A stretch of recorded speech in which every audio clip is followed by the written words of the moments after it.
44 na araw na lang, Pasko na. Nagsama-sama sa Christmas Station ID ng GMA Network ang ilang kapuso stars at personalidad ng news and public affairs. Ang ilang eksena sa likod ng kamera, panoorin po sa News to Go ni Aubrey Carampel.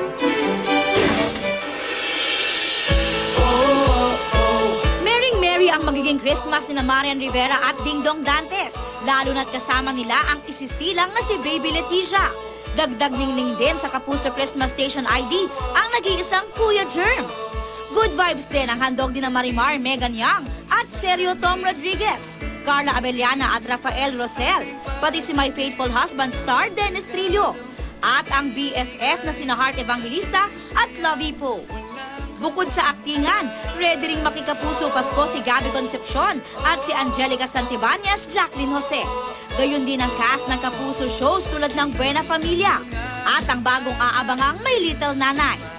Ramdam na ramdam din ang Pasko mula sa tahanan ng katotohanan at serbisyong totoo.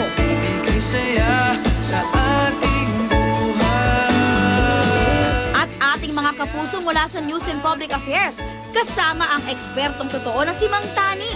Seryoso rin sa pakikipagkulitan. Tatak kapusong saya rin ang hatid ni na Michael V, Ryan Agoncillo at Rocco Nacino. Win-na-win din ang Pasko kasama ang Wawa Win host na si Willie Revillame at Sunday Pinasaya host na si Ay de las Alas. Mawawala ba naman ang paborito niyong Itbulaga Dabar Cards? Regalo nila'y 1,000 at 1 tuwa sa pangunguna ni na Tito Vic and Joey. May bonus pang kasiyahan mula sa inyong kalye serye Angels, Lola ni Dora, Tidora at Tinidora. At para makumpleto ang inyong Pasko, maki-LW kasama sina pambansang Bay Alden Richards at Yaya Dub. Hindi matatawaran ng saya nun dahil nagkasama-sama lahat dun eh. Entertainment, news, pati yung grupo ng Bulaga, di ba? Tayo yun ang buong GMA. Maging bata tayo ulit.